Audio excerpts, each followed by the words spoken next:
This is episode 42 of onefjef. Douglas Adams picked 42 as the answer to life, the universe, and everything precisely because it was boring, and yet it keeps showing up uninvited. It appears in cosmological critical density calculations, as though the math is in on the joke. Lewis Carroll loved it enough to put it in Alice in Wonderland as the rule that banishes anyone over a mile high from court. And in Japan and China, it sounds like the words for to death, which when you consider it's also the answer to everything, feels less like a coincidence and more like a punchline the universe has been sitting on for a very long time. Hello, my friends. Hello again. How is everybody doing? Are you doing well? I hope you're doing well. I hope you're thriving, as always. Thriving is a word that I enjoy. I actually released this week's episode to my Patreon subscribers last week as the first episode of this new series that I am calling CDMX Dispatch, which is just Mexico City Dispatch. CDMX is a abbreviation for Mexico City.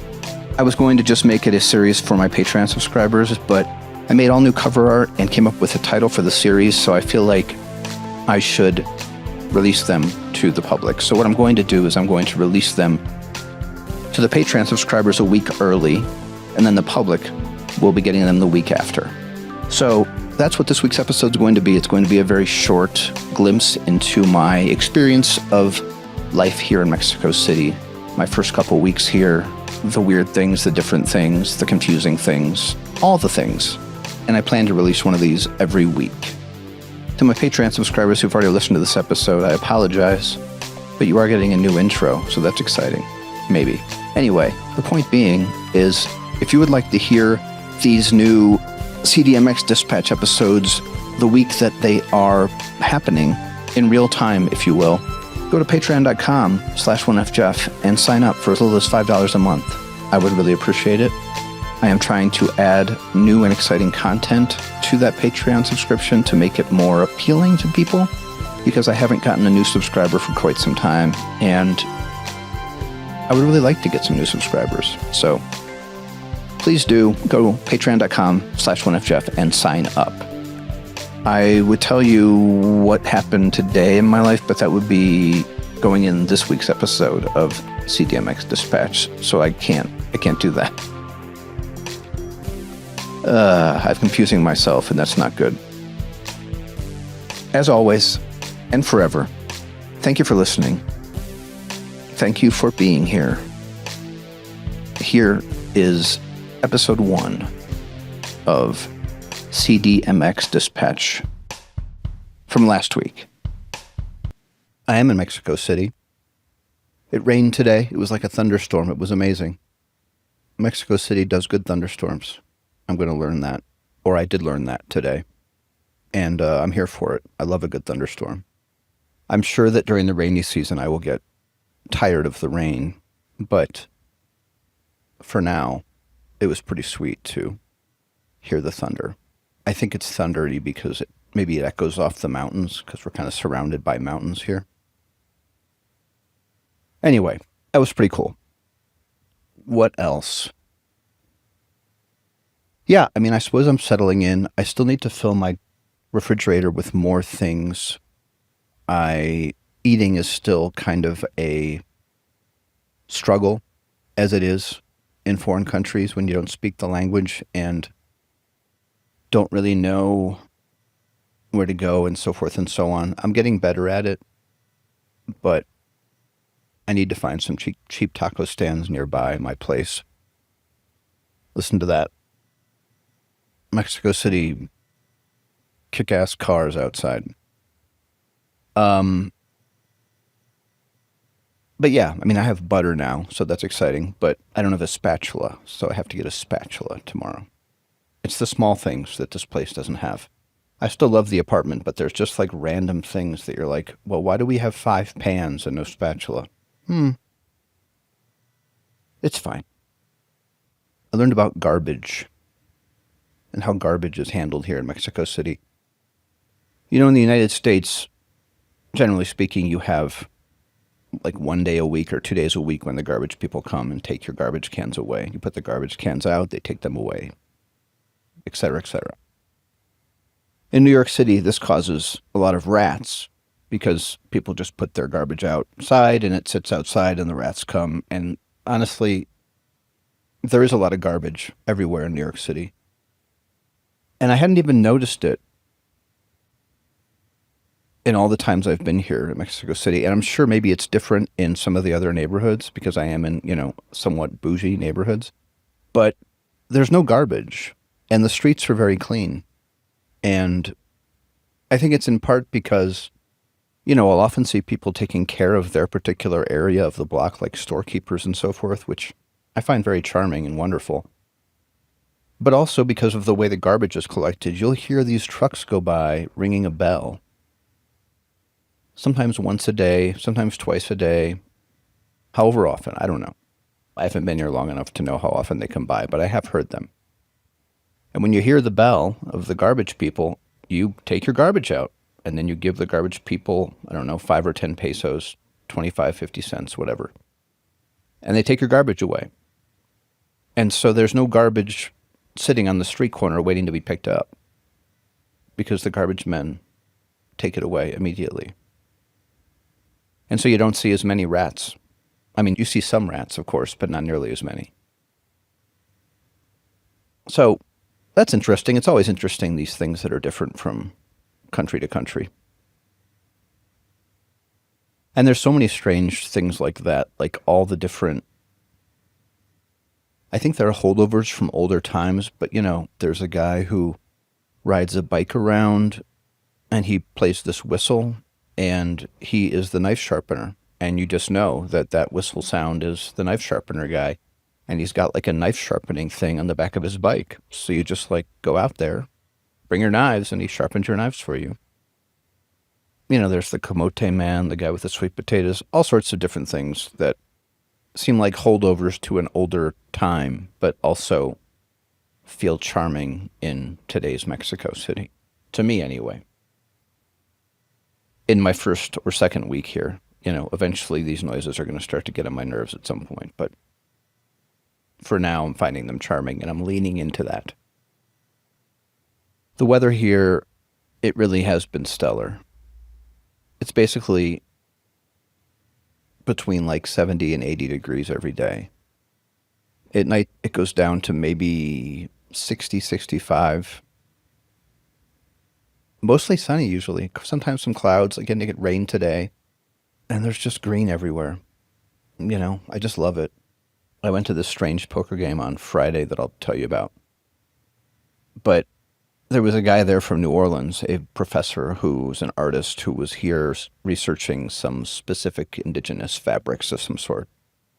Interesting guy. Before the game started, we were chatting, and he said, it kind of reminds me of New Orleans here. And I had been thinking that it kind of reminded me of Savannah, Georgia, which has similarities to New Orleans. And yeah, it really does. The more I think about it, and the more I walk around, especially at night, the way the trees, on some streets, the way the trees completely cover the street and block the street lights and give it kind of a very gothic-y vibe in some places. Yeah, definitely got a Savannah, Georgia vibe. Or a New Orleans vibe, and also just the greenery, all the greenery. Anyway, the poker game, I found this poker game on Facebook. It's one of these expat groups. This guy said he was having a poker game. He has it every Friday or something like that. So I messaged him and said, hey, I'm interested, because I used to have a poker game, of course, in Columbus. And I realized that this game was going to be different than my game in Columbus, of course. I knew it wasn't going to be the same. Of course, they're not going to have a fog machine. I thought it might be social, I thought it might be a place for me to meet friends, but it was a serious poker game. The stakes weren't terrifically high. I mean, it was like a $50, 1,000 peso buy-in. These people were intense poker players. At the beginning, when everybody was showing up, there was talking and joking around. But as soon as the game started, people were just pretty much playing poker. And there was, a specific dealer, a professional dealer, and we were playing on a professional table. And there was even a woman who walked around with free drinks and snacks if you wanted them, and so forth and so on. Yeah. It was not like my game in Columbus at all. Not even a little bit. I mean, aside from the fact that we were using playing cards and playing the same game, but I mean, at one point I paused for like 20 or 30 seconds thinking about my bet. And somebody was like, do you always pause that long before you bet? And I felt like I was being called out for just thinking about my bet because it was fast, you know? Anyway, it was definitely interesting. I lost about $100 and I'm not happy about that at all because I don't have a ton of money right now, but I'll chalk it up to experience because it was an experience for sure.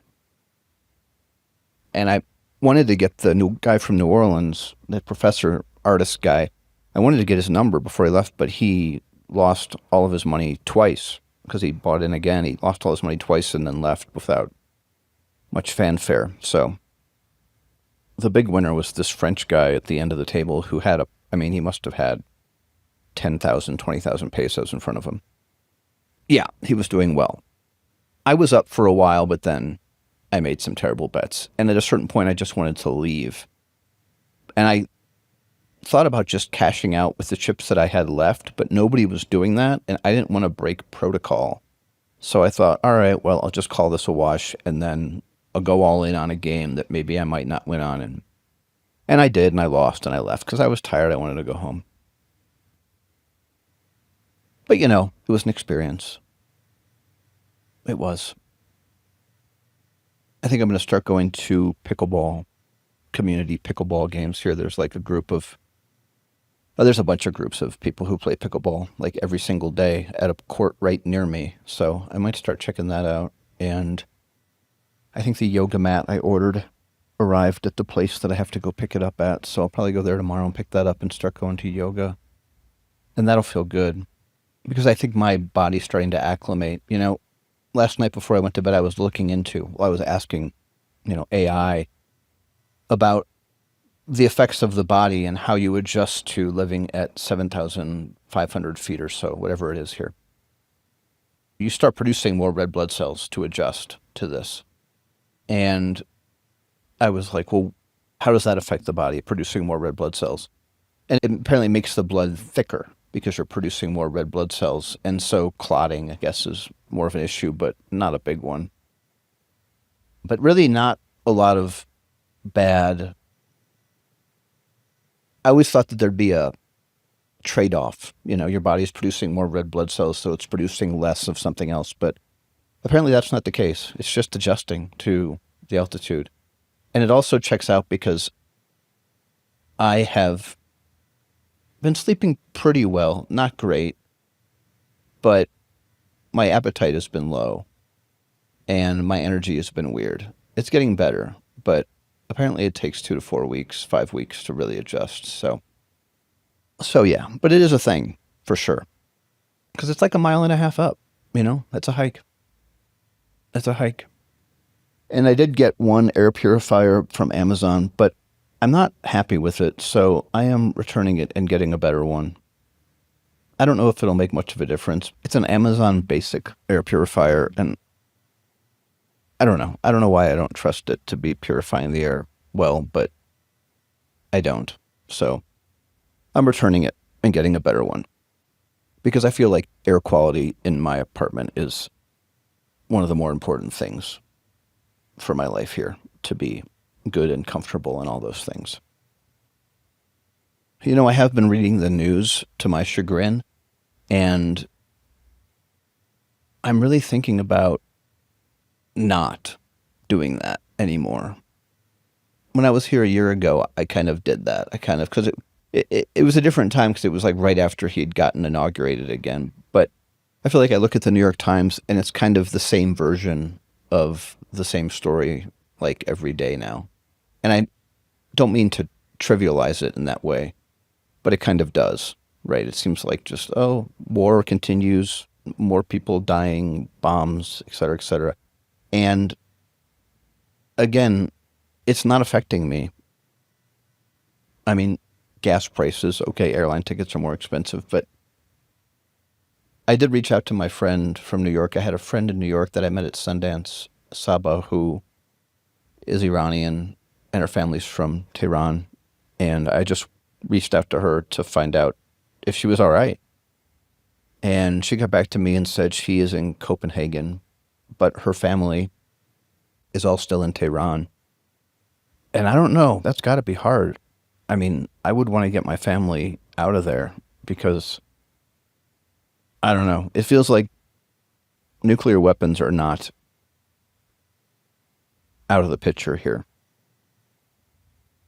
And I don't know how that plays out. But I'm glad I'm in Mexico because I don't feel like Mexico is a prime target for anything, really. But my friend is okay. And that's good. That's good to know. But yeah, maybe I'll just delete the New York Times app.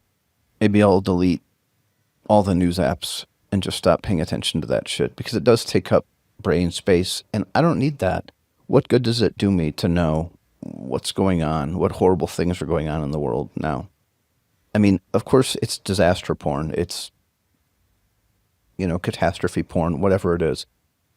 It's hard to look away, right? It's like the sore tooth. You can't stop touching it with your tongue. But it can't be good for you mentally to be processing all of this darkness, right, on a daily basis.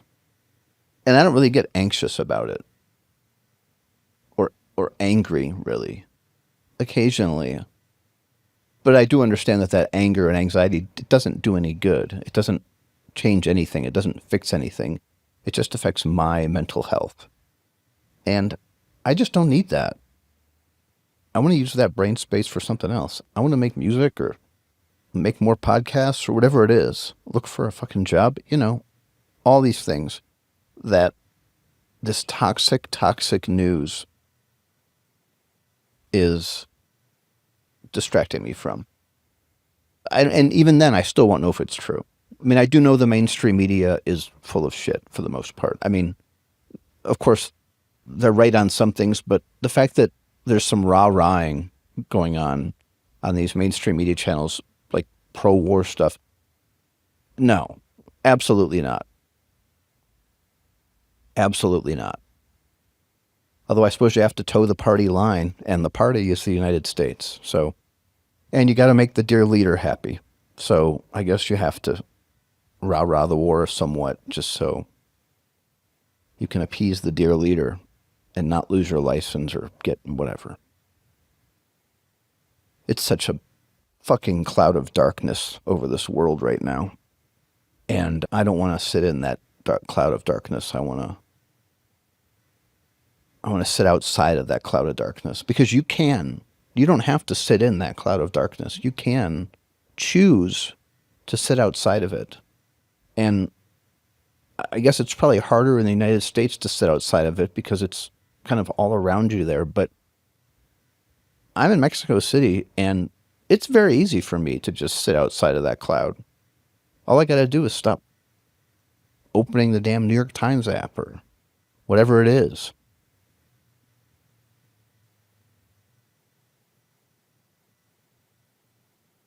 Oh, there's some more thunder.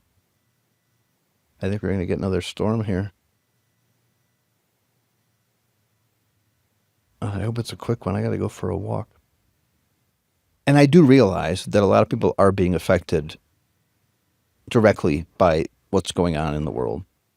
Is it more acute now? Yes, of course. It's more acute now.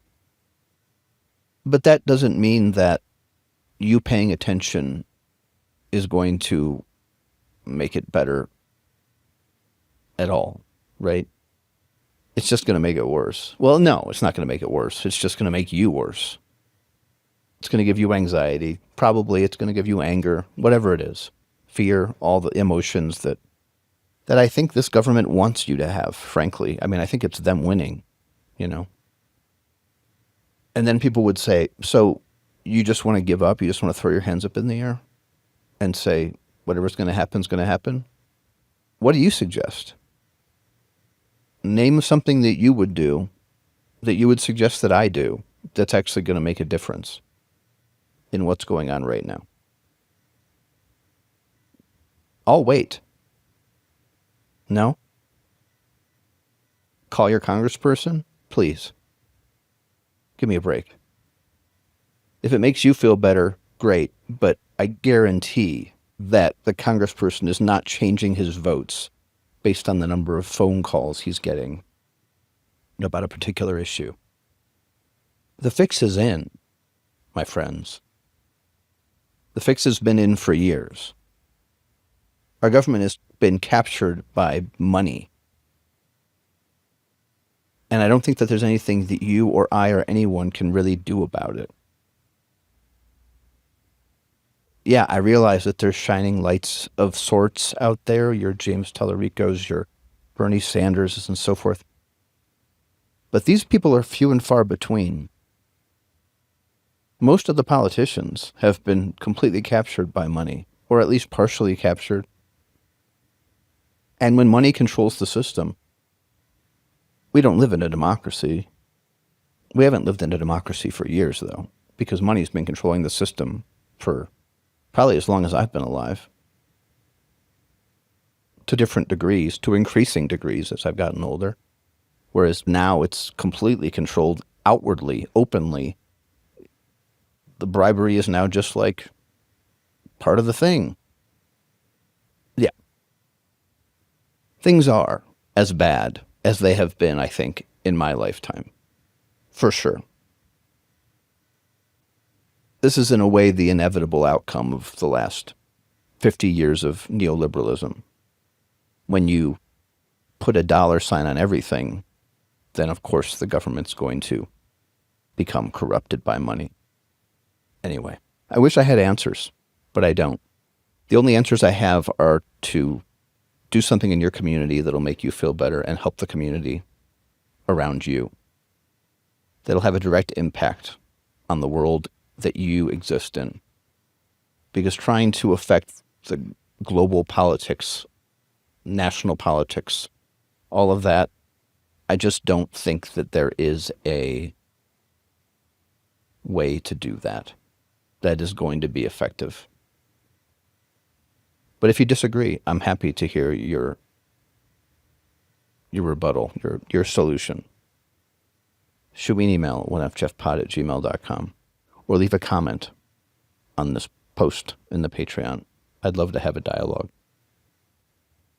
Anyway, enough about that. I'm going to go over to a friend's place and play some music tonight. So maybe I'll just wrap this up. Maybe I'll just call this the first one. 25 minutes, that's pretty good. Thank you, Patreon subscribers, for sticking with me and continuing to support the podcast. I really do appreciate it. And please do tell your friends and family to listen to the podcast and perhaps support it, because still, this is my source of income, which isn't a lot. I'm trying to figure out ways to increase that source of income from this, because really the dream is to make a living off of this thing, which is a difficult dream to achieve. But I believe. In the meantime, though, I do have to get some work. But yes, thank you very much. I hope you're all doing very well. And if you have any comments about anything in this podcast or about anything you've heard, please just leave a comment in the comments section on this post, and maybe we can start a dialogue, because I'd love to hear from you. Until then, thanks. Be well. I hope you're thriving. Continue to thrive. Put your phone down. Put your phone down. Very good, Jeffrey.